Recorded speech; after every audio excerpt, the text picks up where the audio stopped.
Hi everyone, Susan Storm here, and today I want to help you understand how you can figure out someone's cognitive function stack simply by looking at or knowing their personality type code. So a lot of people are interested in the cognitive functions. They want to know what each type's cognitive function stack is. And the way that they figure it out is by memorizing all the stacks. And I'm here to say you don't have to do it. It's what I did early on, and I wish I had it because there's a much easier way. All right, so I'm going to show you how to do that today. If you don't know what cognitive functions are at all, then this probably isn't the first video you want to watch because I'm not explaining what the cognitive functions are here. I'm simply showing you how to find someone's stack from that four-letter code. If you'd like to know what the cognitive functions are, I can link to some videos I've made about those in the description, so check that out. All right, so I'm going to go ahead and share my screen with you so you can see some slides I made to make this whole process a little bit easier. All right, so here we are. We're going to decode your type code. We're going to start by looking at the INFJ personality type, simply because I've gotten this question from so many INFJs that I thought I'd go ahead and start with them. All right, so when we look at INFJ, we're like, okay, they're an introvert, an intuitive, a feeler, and a judger. And that's what most people are going to come away with. And some people aren't even sure what those letters entirely mean, but we're not going to stop and focus on that because we're really trying to figure out that cognitive function stack in a simple, easy way. So first we have to understand that there are judging and perceiving functions. The judging functions are thinking and feeling, characterized by the T or F in the type code, and the perceiving functions are sensing or intuition, characterized by the S or N in the type code. All right, so we are trying to figure out what cognitive function an INFJ uses, right? So the first thing we want to do is look at that J. What does that J tell us? The J tells us that the judging function in the type code is extroverted.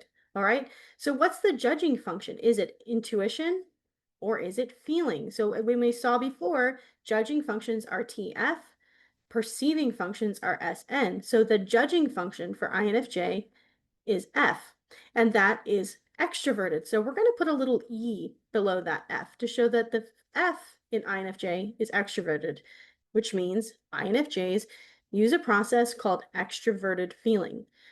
Now, we don't know what position that's in yet, and I'm going to explain to you how we'll figure that out, but we have a little bit further to go. So we know INFJs use extroverted feeling, but what about everything else? Now we need to look at that remaining middle letter, N.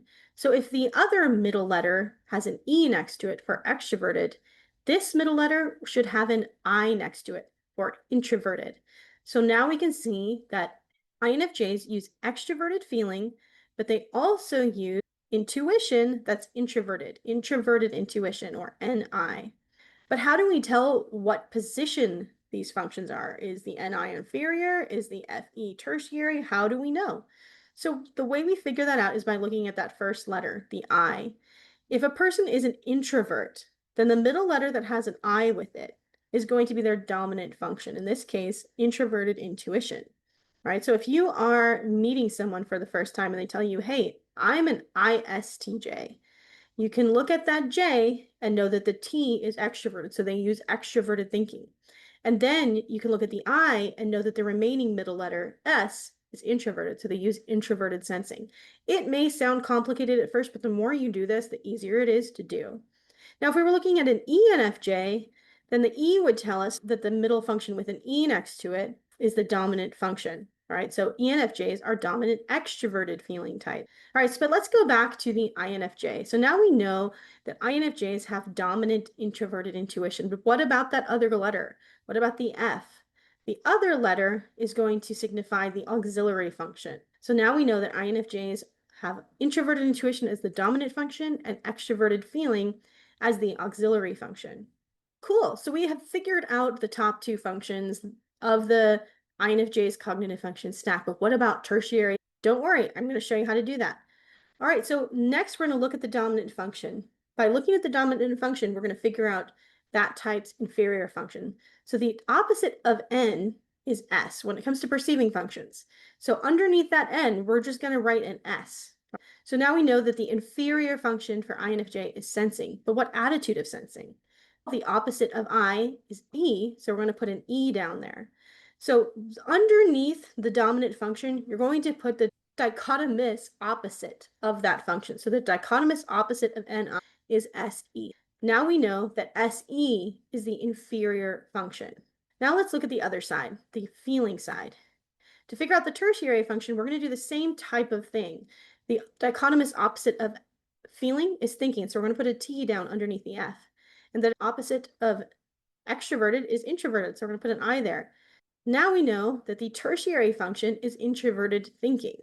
So now we have the full INFJ cognitive function stack: dominant NI, auxiliary FE, inferior SE, tertiary TI. Okay, so you might be thinking, oh my gosh, that's so confusing. I don't quite get it. A lot of people, when I explain this to them, feel a little bit confused, or they think that they have to have a sheet of paper and a pen every time they know someone's type in order to do this whole thing. But I guarantee you, after a few times of doing this, it'll just be in your head. You'll understand how to do this process very quickly. Let's practice it with a very different personality type. Let's look at the ESTP, okay? So first thing we're going to do is look at that last letter. That's always where we start. So if the last letter is a P, that tells us that the perceiving function in the middle of the type code is extroverted, okay? The last letter, J or P, it's always going to tell us which middle letter is extroverted. If it's a J, the judging function letter is extroverted. If it's a P, the perceiving function letter is extroverted. In this case, with ESTP, because they have a P at the end, that perceiving function letter is going to be extroverted, in this case, S. So we're going to put an E there. So we know that ESTPs use extroverted sensing. There's another letter left. What do we do with that? There has to be one extroverted letter in the middle and one introverted letter in the middle. So this one is going to be introverted. So now we know that ESTPs use extroverted sensing and they use introverted thinking. How do we figure out which one's dominant? We're going to look at the E. The first letter in your type code tells you which function is dominant, because if it's an E, the extroverted letter in the middle, that's going to be the dominant function. In this case, SE, that's their dominant function. Next, there's still a letter left, T. The function next to the dominant function, whether it's on the right or the left, is going to be the auxiliary function. So now we know that ESTPs have dominant extroverted sensing and they have auxiliary introverted thinking.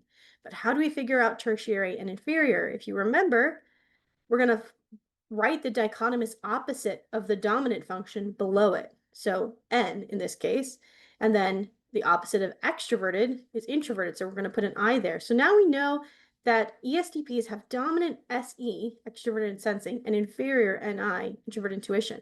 And then we're going to do the same thing with the next letter. The dichotomous opposite of T is F, and the opposite of I is E. So now we know that ESTPs have dominant extroverted sensing, auxiliary introverted thinking, tertiary extroverted feeling, and inferior introverted intuition. So we have figured out the entire cognitive function stack of the ESTP in that way. When you start, it can be easier to write it down, but eventually you can figure this out in your head and it goes very quickly. Now you can also do this with the shadow if you really want to geek out about it. All you're going to do is, so here's the primary function stack for the ESTP: dominant, auxiliary, tertiary, inferior. You can flip it around, and what you're going to do is you're going to leave the letters there the same, but you're going to change the attitudes on all of them. So here you've got SE, you're changing it to SI for the shadow. TI, you're changing to TE. NI, you're changing to NE. FE, you're changing to FI. So SI is the opposing role. The shadow of the dominant function is the opposing role. And the shadow of the auxiliary function is the critical parent. The shadow of the tertiary function is the trickster function, and the shadow of the inferior function is the demon function.